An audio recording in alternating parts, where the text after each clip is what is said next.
Je sais plus, je regarde où. Tu regardes moi. Je te regarde toi? Moi c'est Caroline, j'ai 29 ans et je suis la créatrice de Cliform, une marque d'upcycling autour de l'univers du foot. Même si là je tends à me diversifier un petit peu, ce sera pas seulement l'univers du foot, mais le sport en général. Je pensais pas du tout faire une marque. J'aimais bien la sape, j'aimais bien bidouiller les vêtements, j'ai toujours un peu chiné, aller dans les brocantes, les friperies, les marchés aux puces, etc. Mais c'est vrai que je pensais pas créer une marque et pas dans la mode non plus. Ensuite, j'ai fait un master qui est un petit peu général mais spécialisé dans le business plan, le développement de nouveaux projets, stratégie com, marketing. Là, je me suis dit, peut-être qu'à un moment donné dans ma vie, je ferai un projet de A à Z. Si tu fais ton projet, ce sera peut-être plus stimulant, tu pourras voir un petit peu ce qu'il faut faire, les choses auxquelles tu vas toucher. Enfin, il y a plein de skills qu'on découvre quand on fait un projet, auxquels on pense même pas. Il y a plein de choses auxquelles on ne pense pas. Parce que souvent, quand on fait des études, on fait des alternances ou des stages dans un département très spécifique, donc on touche pas à tout. En ce qui concerne les produits, je portais énormément de plateformes à l'époque et je trouvais pas de paire de sneakers de plateforme que j'aimais.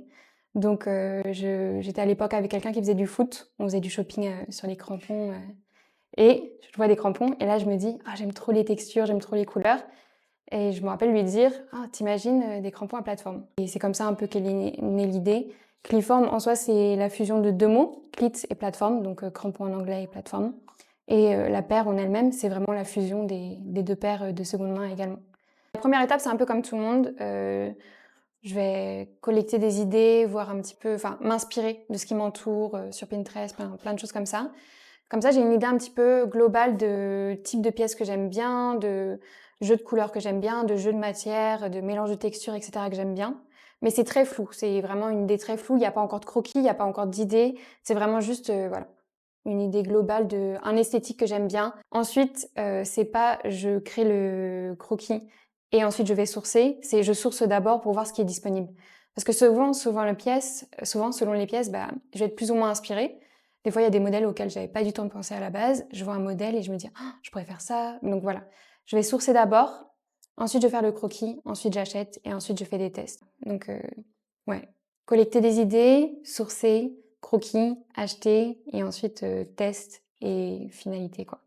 La production. L'étape que je préfère, ou du moins, c'est dur de choisir, mais c'est un peu, ça se complète. C'est la toute première quand j'ai un peu une sorte d'illumination. Souvent, c'est quand je source, quand je vois une pièce et que là, j'ai comme une sorte de voilà, petite ampoule là qui s'allume et je me dis oh, je vais trop faire ça sur ce maillot. Ça, cette excitation là de vouloir produire la pièce, ça, j'adore. Et après, quand j'arrive au produit final aussi, donc ouais, la première idée dans ma tête et le produit fini, je pense que c'est mes deux favoris. Ce que j'aime le moins, c'est les finitions. Faire les finitions, ouais. Et après, bon, c'est pas vraiment dans le processus créatif, mais tout ce qui va être les réseaux et faire du contenu, ça c'est ce aussi sur quoi je pêche pas mal. Je pense que mon défi principal dans la niche d'upcycling, tout ça, ça va être comment les gens peuvent percevoir la seconde main. Déjà dans un premier temps, parce que vu que mes matières premières c'est de la seconde main, c'est vraiment comment les gens perçoivent la seconde main, se détacher de l'aspect déjà utilisé du produit et aussi se détacher de l'utilisation première du produit. Dans mon cas, quand c'est foot et crampons, il y a des gens qui vont avoir du mal à dissocier ça de l'utilité première du produit. Alors à ce jour, la chose qui me rend la plus fière, je pense que c'est la première collection. Donc j'avais pas vraiment d'attente, je m'étais juste dit bon, fais la collection comme ça tu as un objectif et comme ça tu te lances et tu passes à autre chose après les crampons. Et au final, dans l'heure qu'a suivi le drop, j'ai tout vendu. Ok.